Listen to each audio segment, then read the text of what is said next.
Y vamos al último panel, que es precisamente también del futuro, y es el futuro en otras áreas, cómo el arbitraje puede impactar otras áreas.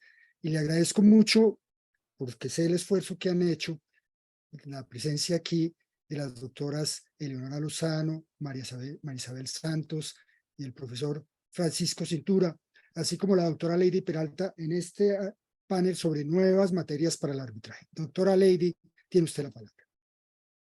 Bueno, muchas gracias a todos. Muchas gracias, doctor Juan Pablo, y al Comité Colombiano de Arbitraje por la invitación y por darnos este espacio para comentar sobre este tema. Como usted lo anunció, el objetivo de este panel es que discutamos sobre otras materias que no son tradicionales en las que se podría implementar el arbitraje. Ya esta inquietud la había trabajado el Centro de Arbitraje de la Cámara de Comercio de Bogotá desde el año 2020, y lo que hizo, como suele hacer cuando quiere implementar estas nuevas iniciativas, fue buscar expertos en la materia. Y para ello, en esa tarea, convocamos a estos expertos en 5 mesas distintas, de los cuales son las personas que hoy nos acompañan: el doctor Francisco en el tema penal, la doctora Leonora en el tema tributario y la doctora María Isabel en el tema de familia. Esas fueron las mesas que implementamos, y las preguntas que quisimos resolver junto a estos expertos con los cuales trabajamos arduamente durante casi un año fue, en esas materias, ¿es posible que se dé el arbitraje? Entonces se trabajó un concepto que desarrollamos, que se denominó la arbitrabilidad. ¿Es posible que en esos asuntos y en esas materias tenga cabida el arbitraje? Y después nos hicimos las preguntas sobre la implementación. Bueno, si esa respuesta es positiva, ¿cómo se debería implementar el arbitraje? Y se estudiaron temas como procedimiento, tarifas, listas, qué había que hacer, qué obstáculos tendríamos que resolver, como temas legales, reglamentarios. Y digamos que ese fue el trabajo que hicimos en ese momento. Y el objetivo de hoy, lo que les queremos compartir es, primero, esa experiencia que ya habíamos tenido otros foros donde les habíamos podido contar las conclusiones de esos estudios, pero sobre todo pensar, así como ha sido la línea de todo el Congreso y muy en línea con lo que acaba de comentar Ángela Villate, es empezar a pensar y a soñar. Bueno, efectivamente, si ya podemos lograr el arbitraje en estas materias que no son las tradicionales, ¿cómo sería concretamente? ¿Cómo lo lograríamos? Entonces, en ese sentido, vamos a enfocar nuestro panel en 2 segmentos. El primero es relacionado con acciones concretas para que se dé esa implementación, y en un segundo momento analizar esos efectos concretos también que tendría la implementación del arbitraje en esas 3 materias de penal, tributario y familia. Entonces, para iniciar, voy a iniciar con la doctora Eleonora, que trabajó en la mesa de expertos del tema tributario, y es que nos cuente desde su perspectiva, en el caso de los conflictos en esa área, qué debería prever la ley que autorice el arbitraje en esos temas. Lady, muchísimas gracias al doctor Juan Pablo Cárdenas, gracias también por esta invitación, y a mis copanelistas por acompañarme en este camino de nuevas materias arbitrables. Lo primero que debo contarles es que recientemente, hace un mes tal vez, salió publicado un libro de mi autoría que se llama Arbitraje Tributario en Latinoamérica, Pasado, Presente y Prospectiva, de la colección Crítica Tributaria de la Facultad de Derecho. Y ahí básicamente analizo precisamente qué debería prever la ley que lo autorice, el arbitraje tributario. Y lo primero que hay que decir es que, lamentablemente, en América Latina, la solución de disputas tributarias internas no se ha extendido como es deseable, ni sigue la tendencia hacia la arbitrabilidad a nivel global en estos asuntos. Quizás las excepciones son Panamá, Argentina y Brasil, y un poco las resistencias han sido por 2 temas. 1, la indisponibilidad de los asuntos tributarios, y 2, la competencia de los árbitros para pronunciarse sobre asuntos administrativos.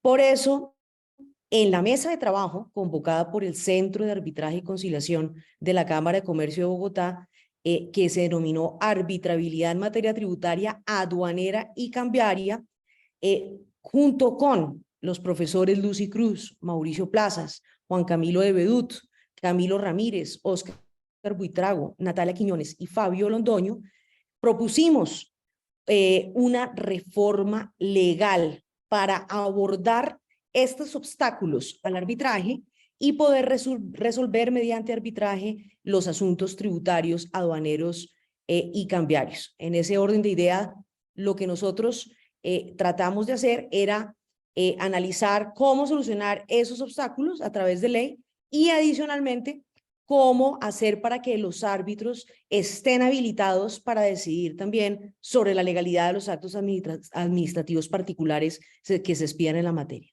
Entonces, básicamente lo que nosotros hicimos, y está en el libro, digamos, el texto propuesto, además, y en otras publicaciones que también hicimos en la Cámara de Comercio, la idea es que el usuario tributario, aduanero o cambiario pueda vincularse al pacto arbitral a través de la presentación de la demanda correspondiente, y también se pueden prever la constitución de compromisos cuando cursen procesos ante la jurisdicción contencioso administrativa u ordinaria.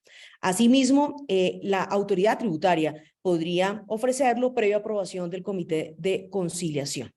Y en el proyecto de ley, pues hay concretamente normas relativas a la competencia, que se trataría del centro de arbitraje del municipio en el que funciona la autoridad contra la cual se inicia el arbitraje, y de no existir el del municipio más cercano y ubicado en el mismo departamento. También tenemos una normativa relativa al cobro coactivo. Durante el proceso se suspenderían los procesos administrativos de cobro coactivo.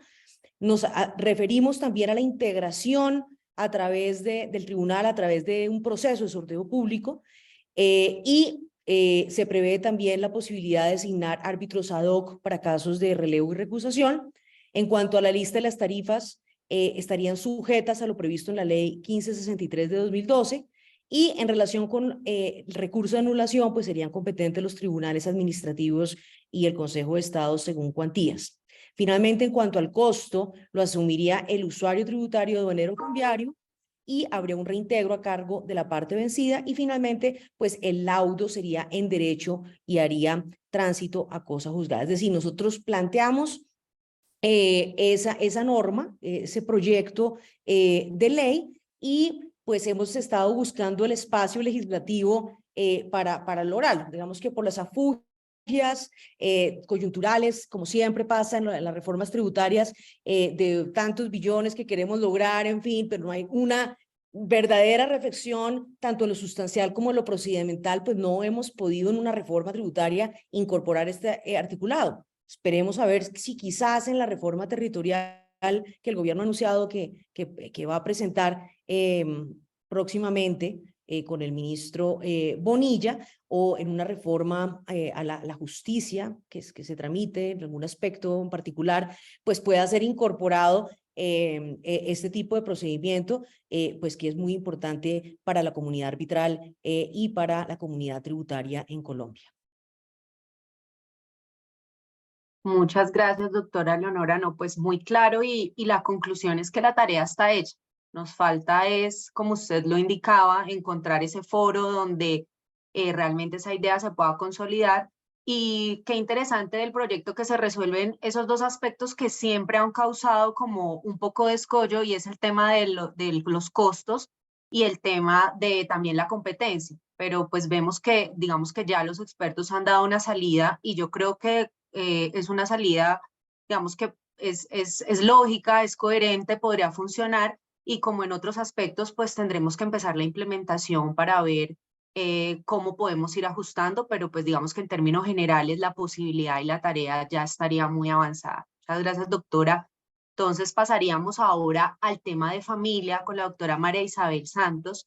Y también, digamos, en ese primer segmento de acciones concretas, doctora, le pregunto, ¿qué tendría que hacer la comunidad arbitral, árbitros, secretarios, centros y los otros actores que se puedan considerar para que podamos hacer realidad la aplicación del arbitraje en asuntos de familia. Muchas gracias, doctor Juan Pablo Cárdenas, un gusto y un honor atender a su amable invitación. Doctora Lady Peralta, muchas gracias, doctora Leonora Lozano y doctor Francisco Cintura. Un placer compartir con ustedes este panel de nuevas arbitrabilidades. Pues, Lady, el derecho de familia, además de ser mi profesión, es mi pasión, junto con los métodos de resolución de conflictos, a lo que ya hoy por hoy he dedicado un poco más de la mitad de mi vida.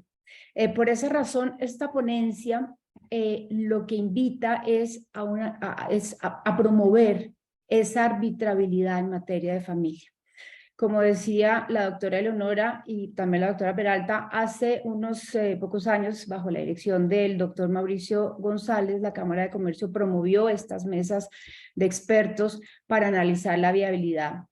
Particularmente respecto a la mesa de familia, se llegaron a algunas conclusiones. Afortunadamente nosotros no necesitamos una gran reforma legal, pues la mayoría de circunstancias en familia pudieran estar bajo el manto del arbitramiento.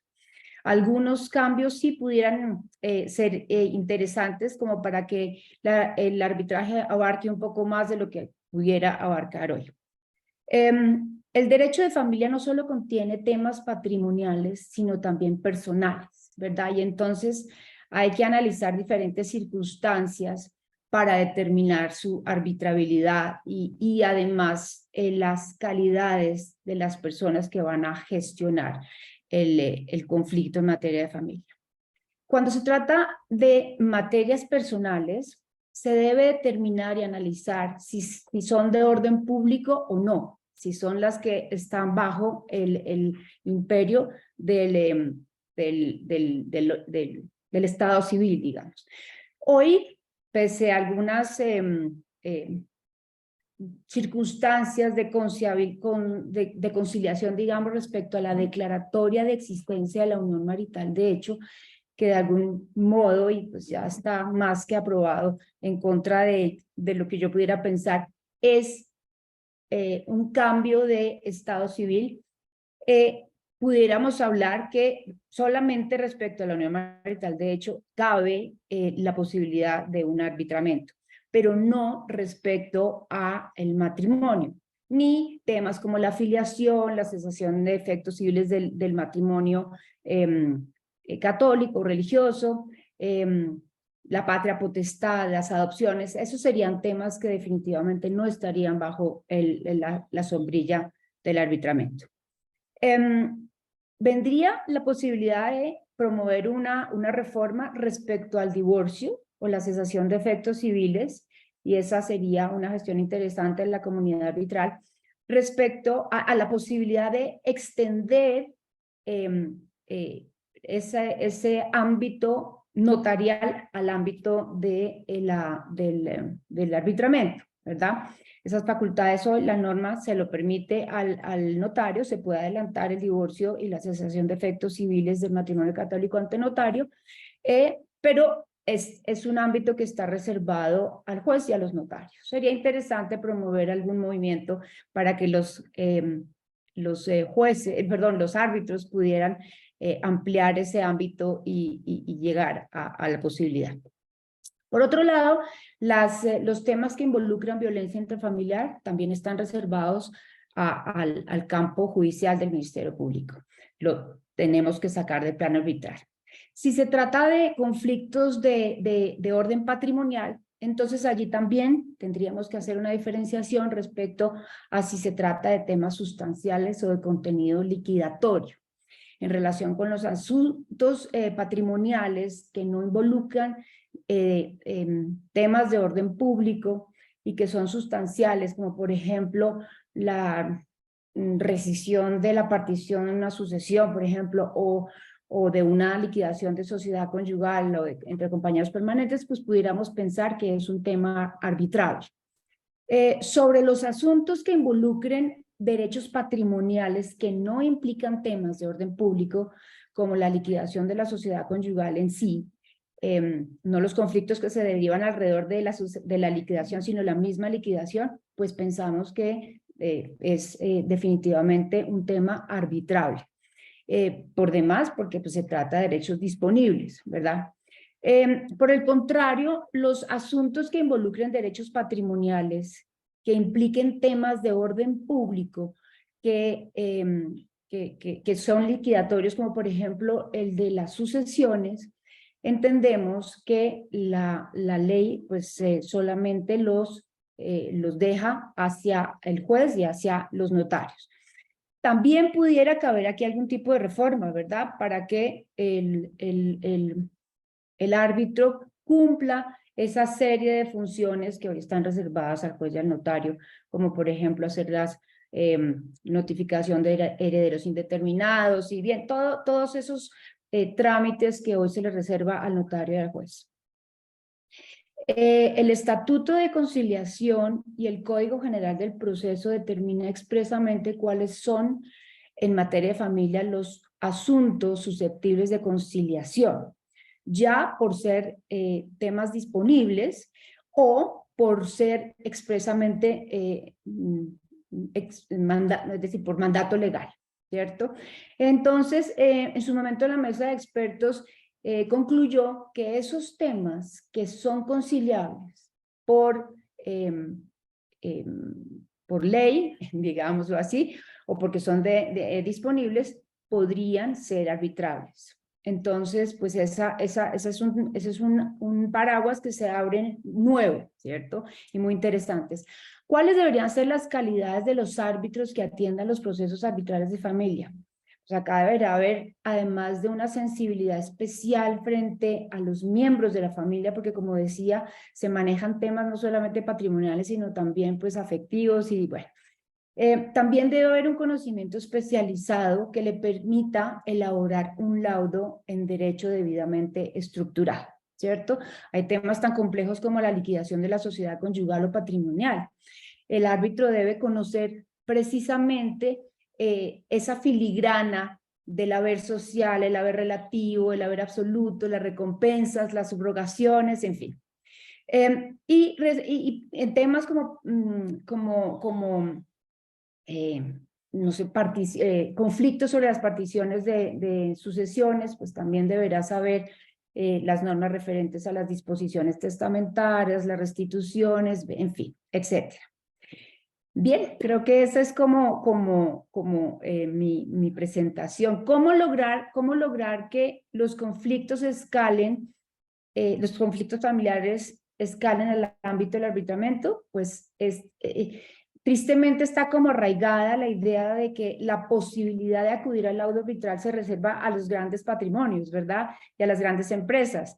Esa idea ha debilitado la posibilidad de que los miembros de la familia pacten cláusulas compromisorias en diferentes escenarios en los que se desenvuelven y mucho menos de manera independiente pensar en que suscriban pactos arbitrales, ¿verdad? Entonces, viene un reto de socialización para que se quite el velo de reserva y se invite de manera activa a la familia, a esos grandes patrimonios familiares y a las familias mismas a participar de los beneficios que ofrece la resolución de conflictos por la vía arbitral. Bueno, muchas gracias, doctora María Isabel. Entonces, digamos que su mensaje es, la tarea es empezar a difundir, porque como usted lo indica, hay muchos aspectos en los que ya como estamos, podríamos perfectamente tener arbitraje de familia. Recuerdo que en esa mesa de la que usted fue parte, ustedes identificaron ya 14 aspectos en los que, como está la legislación, como están los reglamentos, perfectamente podríamos tener arbitraje de familia. E incluso nos entregaron, como las otras mesas también lo hicieron, modelos de pacto y modelos de compromiso. Entonces, digamos que aquí ya la tarea fuerte sería la difusión y, como usted dice, empezar a derrocar como ese mito de que el arbitraje solamente es para temas comerciales o para temas de grandes infraestructuras, sino que también se podría aprovechar en estos espacios con muchísima eficiencia, como siempre se comporta la figura. Así es, Entonces, Gracias, doctora. Entonces, ahora pasamos al tema penal, que como les comenté también fue parte del estudio de estas mesas. Y ahí le quisiera preguntar, doctor Francisco, con relación a esta área, ¿qué se necesita para implementar el arbitraje en temas penales? Bueno, muy buenos días para todos. Un saludo cordial a los distinguidos panelistas y a todos los colegas árbitros y especialistas. Frente al tema que usted me plantea de manera clara, puedo decirle que en este momento lo único que se requiere es un desarrollo reglamentario por parte del fiscal general de la Nación para lo que tiene que ver con uno de los aspectos que pueden ser motivo de arbitrariedad. Nuestra Constitución le entrega al fiscal general una potestad reglamentaria bastante curiosa, pero la tiene, para desarrollar algunos temas. Dentro de esos temas está, por ejemplo, la aplicación del principio de oportunidad y también el tema relativo a la justicia restaurativa y los mecanismos de justicia restaurativa. Y ahí es en donde quiero en particular señalar por qué es posible desde ya y con una sola reglamentación por parte del fiscal general implementar el arbitraje en aquellas cuestiones civiles derivadas del delito.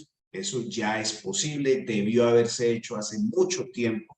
Es un mecanismo perfectamente claro y habilitable de resolución de conflictos, hace parte del modelo de justicia restaurativa. Pero hay otros escenarios en donde el arbitraje también está llamado a intervenir y en eso sí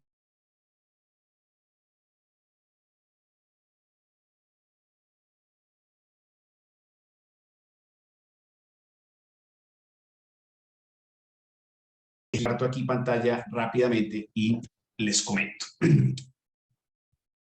Si ahí estamos viendo mi pantalla, sí, correcto. Bueno.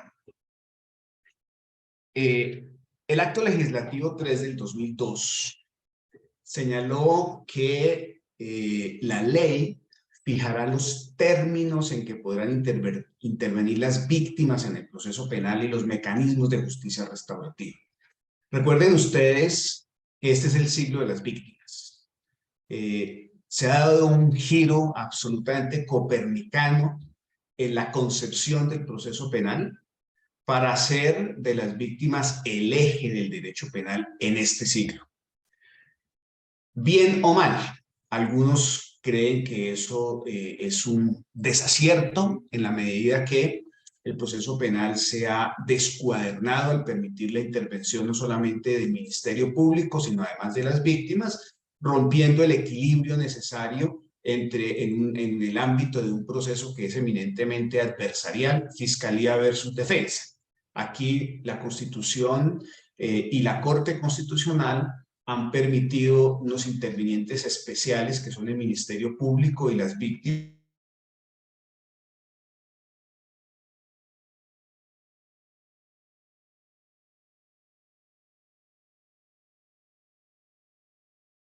La Ley 906 de 2004, que es nuestro actual Código de Procedimiento Penal, en su artículo 518, como ahí están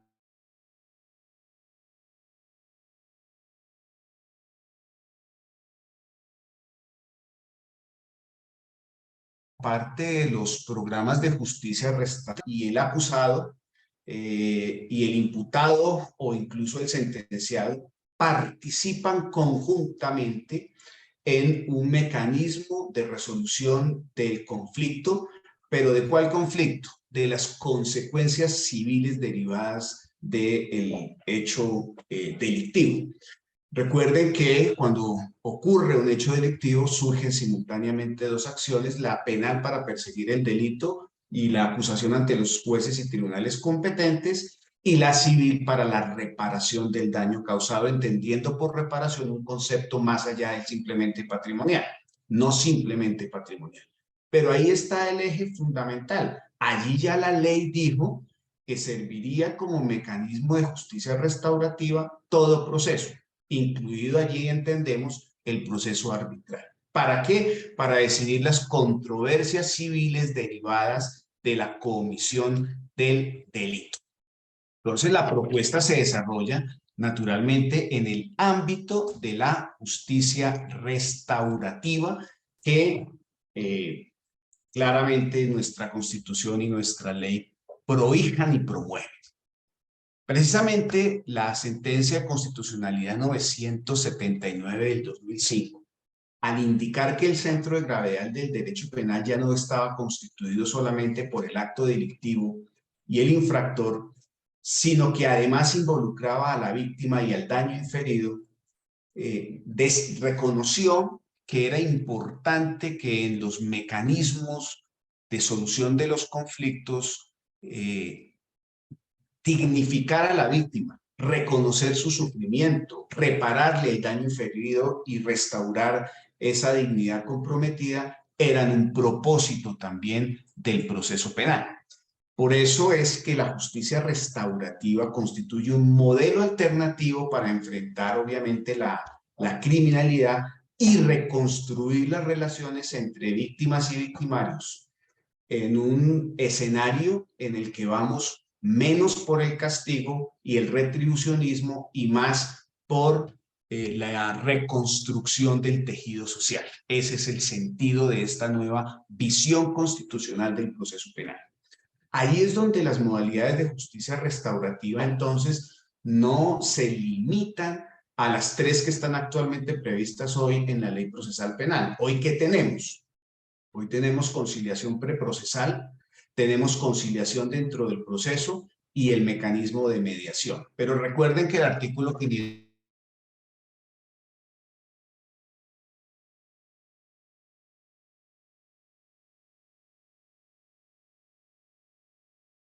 conflictos derivados de la acción civil como consecuencia de la comisión de un delito. La conciliación preprocesal pues ya existe obviamente, está habilitada, se puede realizar incluso dentro de la misma Fiscalía General de la Nación. La conciliación procesal es la que ocurre cuando ya el juez declara responsable un penalmente responsable y entonces se ordena el trámite de un incidente ya declarado ese penalmente responsable de reparación de los daños y perjuicios causados. Es decir, un incidente de reparación integral, como llama la ley.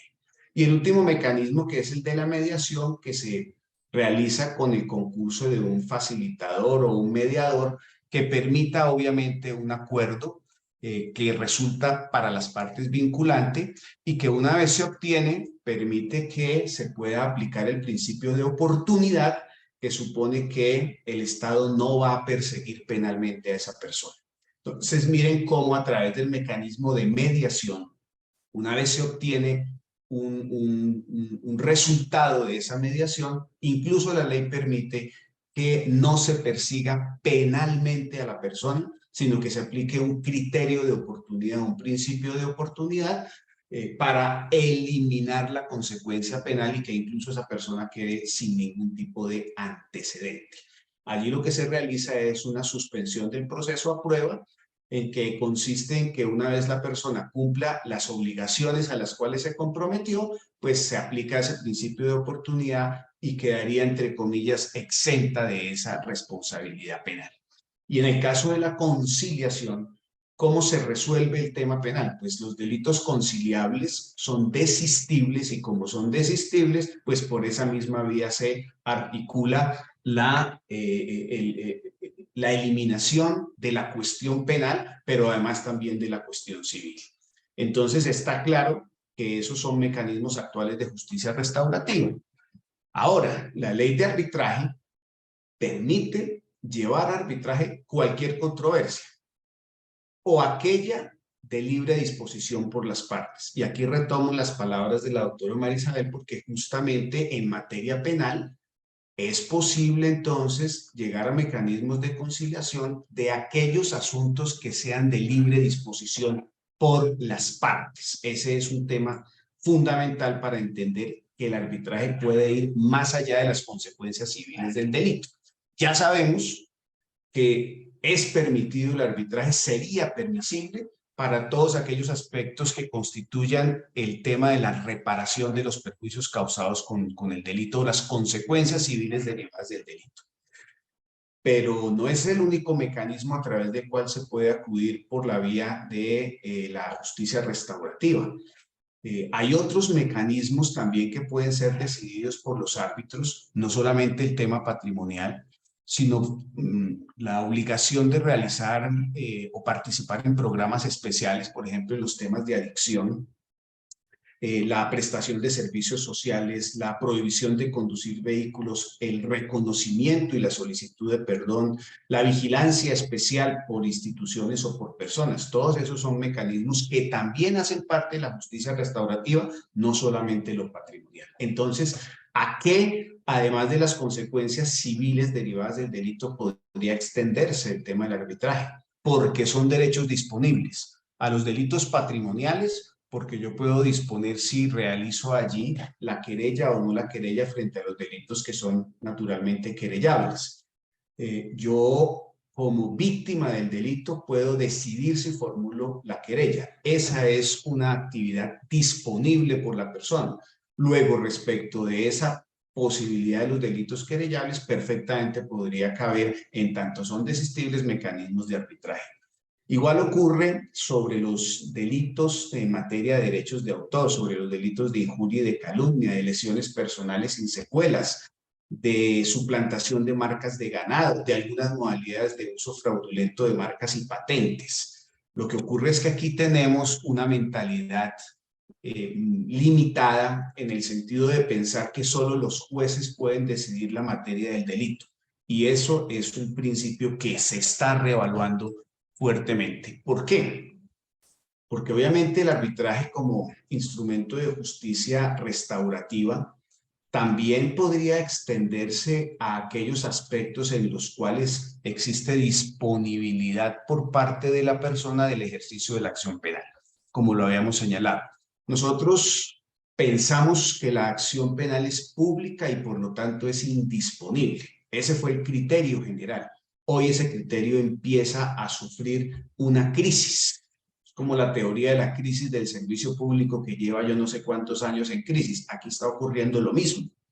Ocurre que el concepto de acción pública penal indisponible está sufriendo crisis. De hecho, mecanismos como el acusador privado, que hoy lo permite la ley 1826 de 2017, lamentablemente de poco desarrollo porque la Fiscalía General de la Nación ha tenido miedo realmente en su implementación y en su desarrollo, le permite a los particulares adelantar la investigación e incluso el escrito de acusación de algunos delitos en los cuales ellos pueden asumir directamente esas actividades y no el Estado.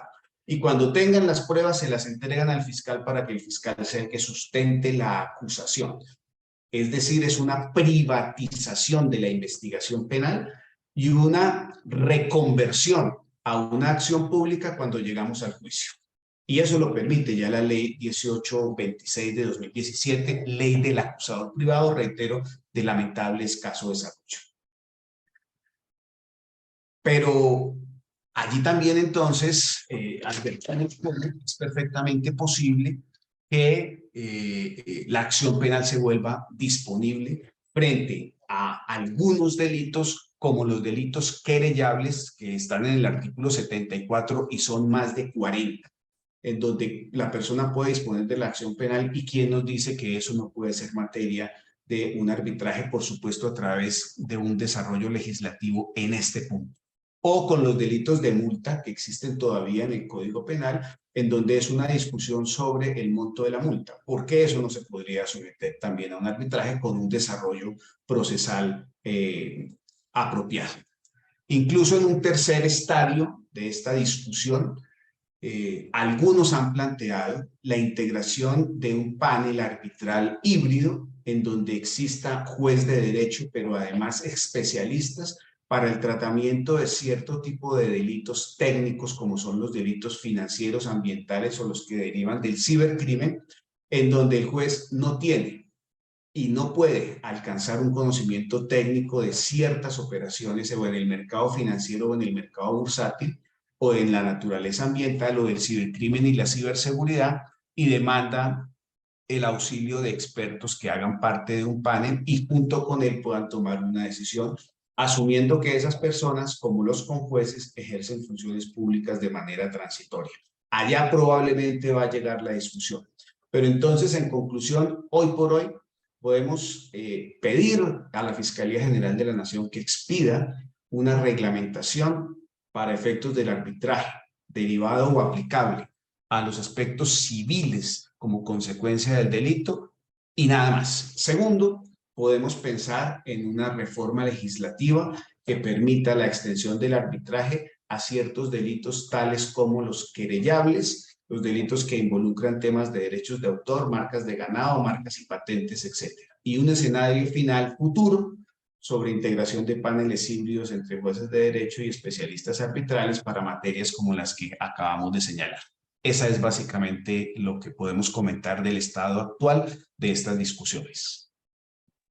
Bueno, muchas gracias, doctor Francisco. Sin duda, pues nos abre usted otro mundo completamente diferente, como también tuvimos la oportunidad cuando compartimos en las mesas, porque no es usual, digamos, en estos foros tan privados hacer estas conversaciones sobre estos asuntos, pero sin duda, como usted y como la mesa lo estudió en su momento, sí es posible. Y aquí, como en el caso de la doctora Leonora con el tema tributario, lo que necesitamos es buscar ese actor clave que crean en los mecanismos y que crean estos foros y que nos ayuda a ir impulsando. Entonces, digamos que en estas ya pasaríamos al segundo segmento, que es los efectos concretos en cada área. Y aquí les quiero preguntar, iniciando con la doctora Eleonora, en el evento en que ya logremos implementar el arbitraje en materia tributaria, ¿usted qué considera que deben contener esos laudos? ¿Qué temas relevantes? ¿Cuáles son como esos aspectos primordiales que tendría que tener esa decisión para que sus efectos pues sean los esperados?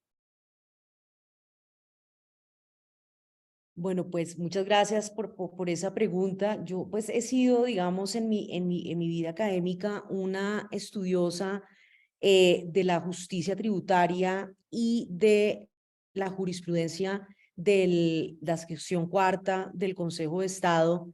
Y también pues quisiera aquí pues comentarles que en el libro de justicia tributaria hago unas líneas jurisprudenciales del año 2005 al 2016, estoy actualizándolas en estos momentos a 2023, y un poco mi conclusión de esa jurisprudencia es que la comunidad tributaria aboga por una estabilidad decisional.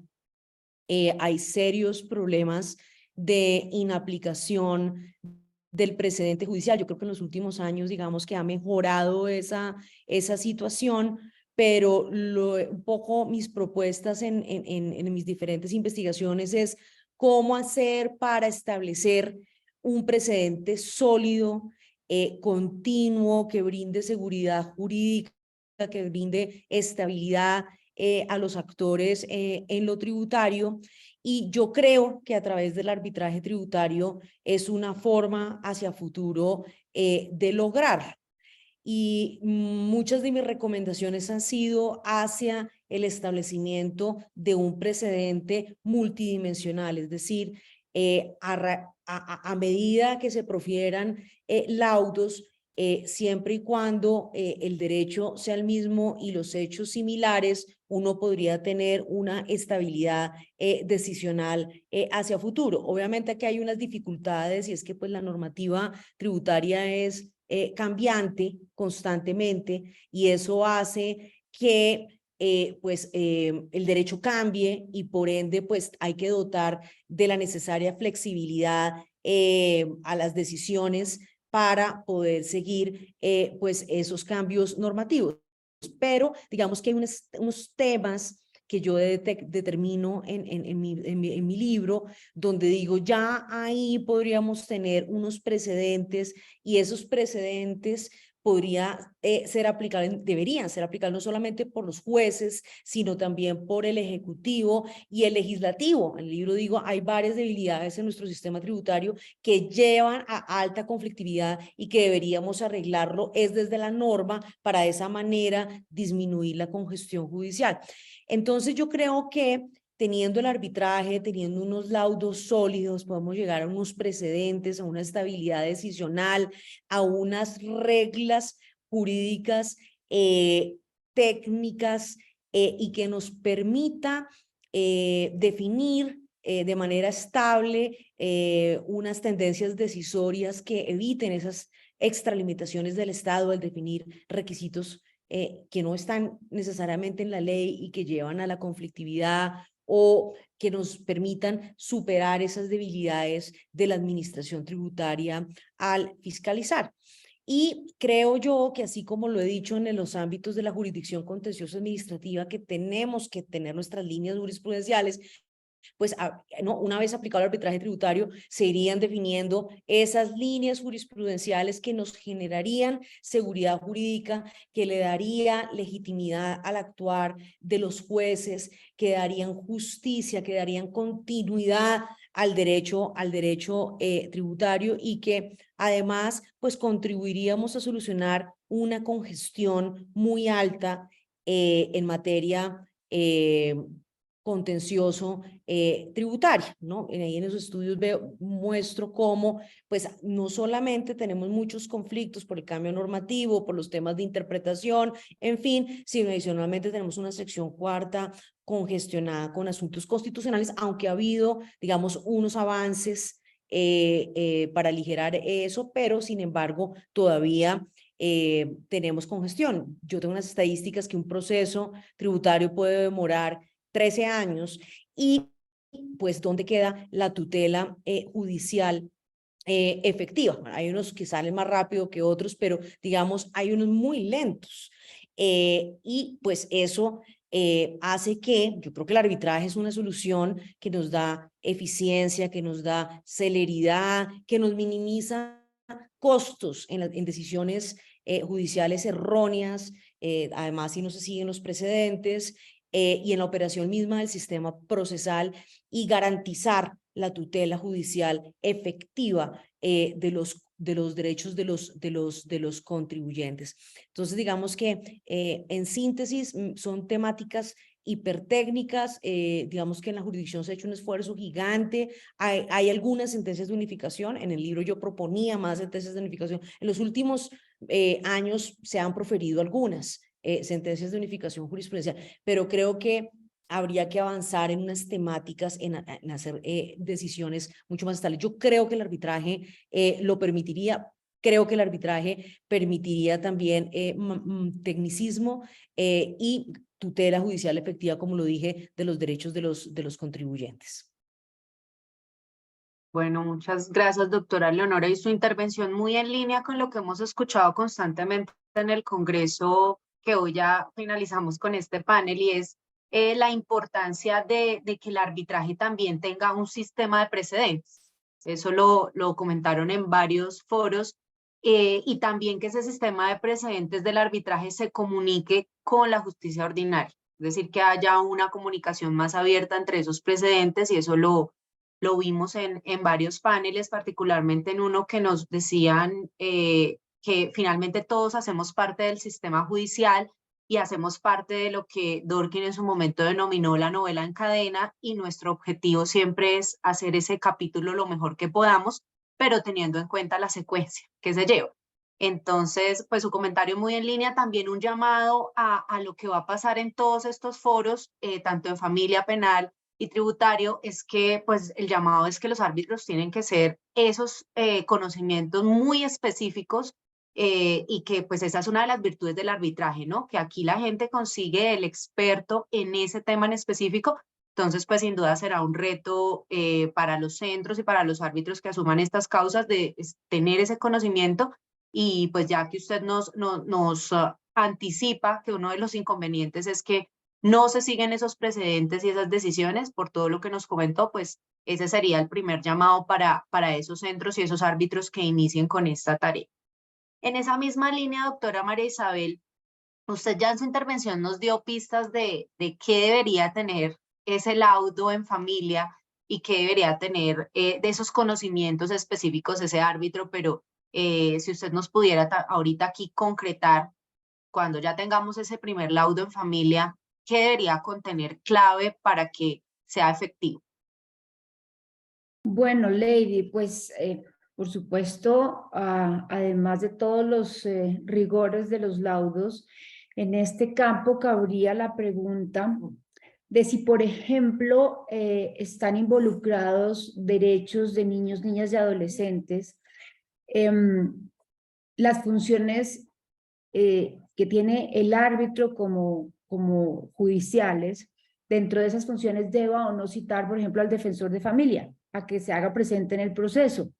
O si entendemos que por tratarse de asuntos disponibles, los padres en representación de sus hijos menores tienen la potestad para actuar libremente y pues por haber las partes voluntariamente accedido a que el conflicto se resuelva mediante arbitramiento, estarían otorgando plenos poderes para decidir por ellos, ¿cierto?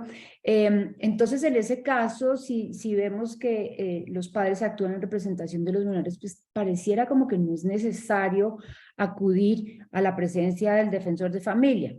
Ahora, si lo que pasa es, bajo la legislación actual, que los cónyuges, digamos, pretenden que ese laudo sea utilizado como un requisito para el divorcio o la cesación de efectos civiles del matrimonio religioso en donde hay menores, tal vez en este caso sí sería necesario someterlo al defensor al defensor, ¿verdad?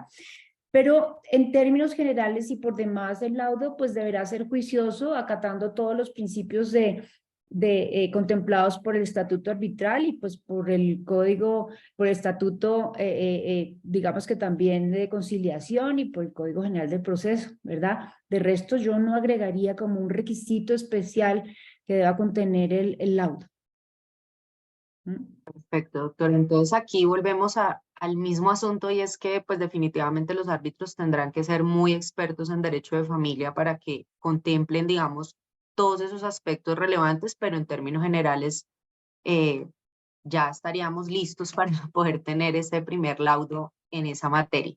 Y en la misma línea, doctor Francisco, en el tema penal, le tenemos como la misma pregunta: ¿qué debería resolver ese laudo? ¿Qué debería contemplar especial o diferente para que tenga efecto en materia penal?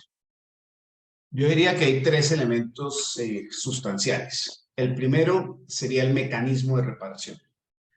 ¿Por qué? Porque hay un mecanismo de reparación que es el patrimonial, pero la justicia restaurativa permite otros mecanismos de reparación. Muchas veces la gente o las personas en los procesos no quieren el dinero del otro, simplemente quieren escuchar una solicitud de perdón y un reconocimiento de responsabilidad. Eso es muy frecuente. Entonces, ese mecanismo de reparación debe ser decidido allí. ¿Cuál es? O la realización de actividades sociales, en fin. El segundo sería, si el mecanismo de reparación es el patrimonial, ¿cuál es la cuantía? La cuantía justa, que obviamente implique una reparación integral en el concepto de la materia civil. Es decir, todo lo que compone una reparación integral desde el punto de vista civil, porque en materia penal estos asuntos se gobiernan por lo que disponga la ley procesal civil y el Código General del Proceso en términos generales. Y en tercer lugar, diría que debe contemplar el término de cumplimiento de las obligaciones y los mecanismos coactivos para la persecución en caso de que no se atiendan, porque esa es una parte sustancial de la reparación y de la justicia restaurativa, y es que los pactos sí se cumplan y se cumplan en términos que sean apropiadamente razonables. Ya en el desarrollo del trámite sí habría que decidir un aspecto que puede ser controversial, y es si existe o no presencia del Ministerio Público en estos trámites. ¿Por qué? Porque hoy por hoy pues el Ministerio Público interviene en el proceso penal a discreción, salvo algunas materias especiales en las que interviene por obligación. Pero ha sido y es muy cuestionada hoy la presencia del Ministerio Público en el proceso penal, en la medida en que genera un desequilibrio, dado que si existe fiscalía, pues naturalmente no tiene sentido la presencia del Ministerio Público, en tanto que la Fiscalía ha sido ya despojada de sus funciones jurisdiccionales y se convierte en el ente de acusación nada más. Sin embargo, por razones puramente burocráticas, se mantiene esa presencia de la Procuraduría en el proceso penal, que está llamada, por supuesto, a desaparecer. Entonces, habría que revisar si constitucionalmente el Ministerio Público debería ser convocado aquí o podría tener la facultad discrecional de intervenir en trámite de esta naturaleza. Esos serían los 4 aspectos, 3 de ellos sobre el laudo y 1 que habría que resolver. Bueno, perfecto, doctor. Muchas gracias. Muy concreto lo que debería tener en cuenta ese juzgador en materia penal. Digamos que esos eran los temas que teníamos previstos por evacuar. De verdad, muchas gracias a todos por su asistencia, a los panelistas por la claridad. Y pues como ustedes vieron, digamos, las posibilidades son todas. Está en unos la tarea más adelantada que en otros. Pero pues sin duda la invitación es a que nos sigamos moviendo, a que innovemos. Ese también fue el mensaje general, creo yo, de este congreso, que pues la idea es movilizarse y empezar a incluir el arbitraje y a pensarlo distinto. Y pues sin duda estas nuevas materias, cuando las podamos o las logremos implementar, pues van a ser parte de ese cambio de la práctica arbitral. Entonces, mil gracias, doctor Juan Pablo, y al comité, muchísimas gracias por la invitación, y pues con eso daríamos por finalizado nuestro panel. Muchas gracias, Lady. Muchas gracias a la doctora Eleonora, a la doctora Marisabel y al doctor Francisco por sus brillantes exposiciones, que nos dejan un mensaje claro de que hay una actividad muy importante socialmente que pueden cumplir los tribunales arbitrales en pro de resolver conflictos que ayuden a brindar paz y justicia a nuestra sociedad. Les agradecemos mucho. Con esto concluimos este congreso y que tengan muy buena tarde. Muchas gracias a todos. Un cordial saludo. Que estén bien. Muchas gracias, que estén bien. Luego, gracias.